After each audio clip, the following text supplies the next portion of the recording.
E aí, concurseiro, concurseira ou vestibulando, sabe quando a gente está fazendo o primeiro parágrafo da redação e fica naquela dúvida de, meu Deus, eu não tenho argumentos para usar na minha introdução, eu não sei o que dizer na minha introdução. Se você observar, eu trouxe aqui um parágrafo de introdução e toda a introdução segue uma estrutura padrão, você tem que seguir aquela ordem. Primeiro de tudo é o repertório na primeira frase. Vamos lá, coloca aí no caderno de vocês. Segundo, vai vir a tese. A tese é o posicionamento que você tem sobre o tema da redação, mostrando quem são os culpados daquele tema ainda acontecer. Esses culpados a gente chama de argumentos que estão dentro da sua tese. Argumentos ou culpados.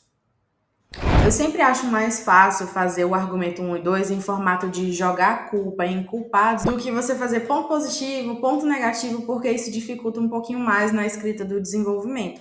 Então, na prática, eu vou mostrar isso aqui para você. Ó. Lendo esse parágrafo, tu vai perceber essa estrutura que eu acabei de escrever.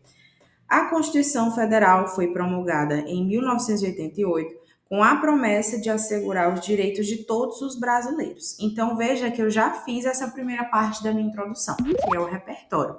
E Constituição é um ótimo repertório para temas de educação, saúde, segurança pública, cultura, meio ambiente, porque tudo isso ela protege. Então é um gancho legal. Agora, depois que você utiliza esse repertório, tu vai vir com a tua tese, que é o posicionamento sobre o tema. Aí veja, porém, apesar da garantia constitucional, é evidente que a falta de condições de reinserção na vida social de egressos no Brasil configura-se como uma falha no princípio da isonomia. Egressos são as pessoas que saem do sistema prisional. Então, é mais um tema para a gente saber de como é que funciona a vida dessas pessoas após sair da cadeia. Será que eles são reinseridos? Será que eles passam por preconceito, marginalização, alguma dificuldade? Então, aqui ele vem trazendo esse posicionamento sobre o tema. E aí continua, seguindo essa premissa, isso ocorre em virtude não só da ineficiência legislativa, aqui ele tem o argumento número 1, que é o culpado número 1 do problema do tema ainda acontecer. E coloca, mas também do silêncio da mídia. Esse aqui é o nosso argumento 2, que é o culpado número 2 do problema do tema ainda acontecer. Então, a estrutura de uma introdução sempre segue assim: repertório, a minha tese que mostra o tema e os argumentos. Na hora de escolher os argumentos, eu sei que muita gente fica na dúvida, mas aqui eu trouxe para vocês alguns argumentos que são extremamente úteis para escrever na redação. Por exemplo, o primeiro argumento é desigualdade social. Você pode colocar esse argumento em redações que falam, por exemplo, de pobreza, de moradores de rua, de dificuldade no acesso à educação, dificuldade no acesso à saúde, porque a desigualdade social é uma das causas desses problemas. Então, sempre pense no argumento como causador, como culpado. Então, temas como esses que eu citei encaixaria bem legal nesse argumento da desigualdade social. Outra opção, educação precária sobre o teu tema de redação. Essa é a educação na escola, fragilizada. Então, quando você quer dizer que a escola abordou pouco sobre o problema do teu tema, ela não trouxe tanto dentro de sala de aula ou em projetos na escola, você pode colocar esse argumento, educação precária, educação lacunar, base educacional lacunar, que ficaria bem legal. Outra aqui, ó, falta de infraestrutura básica, para falar de problemas como saneamento, como alagamentos, como acesso precário à saúde. Isso aqui encaixaria bastante nesse argumento de falta de infraestrutura. Ficaria bem legal. Próximo, insuficiência de leis em temas que são, por exemplo, crimes, mas que ainda acontecem. A persistência do racismo, a persistência do feminicídio, exploração sexual de crianças, trabalho análogo à escravidão. Isso aqui você consegue utilizar, porque tem lei que protege essa situação, mas na prática ela não funciona tão bem, ela precisa ser melhor reformulada. Então, se você quiser jogar a culpa nas leis, é um argumento interessante.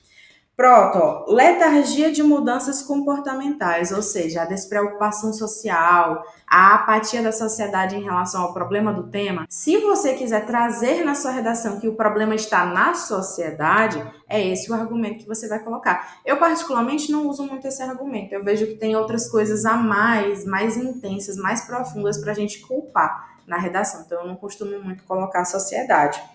Cultura de impunidade. Pega também naquela questão da ineficiência do governo, da insuficiência das leis, porque existe proteção contra aquele problema do teu tema, mas na verdade a aplicação daquela lei, a punibilidade, cumprir o que realmente está escrito na Constituição, às vezes é brando demais, às vezes precisa ser mais intensificado nessa punição. Então seria um argumento bem interessante.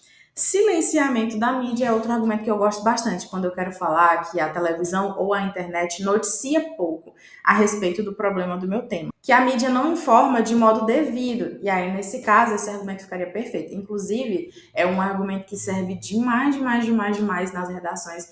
Eu penso até em quase 100%. Eu diria 100, né? Mas para não generalizar, eu botaria 99,9%. É um argumento sensacional.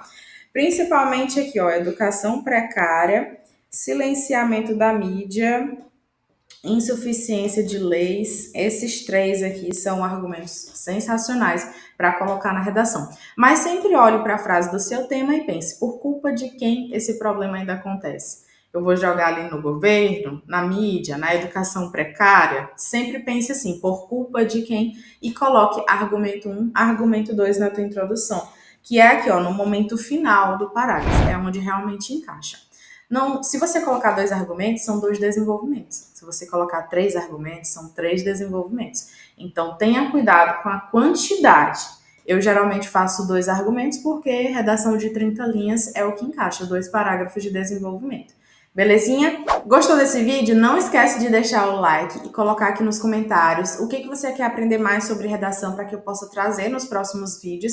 E se você precisa de acompanhamento, mentoria, correção de redação, eu vou deixar tudo aqui na descrição do vídeo para que você consiga encontrar o meu perfil nas redes sociais. Belezinha? Até a próxima aula e assista outros vídeos aqui da plataforma que podem te ajudar bastante também.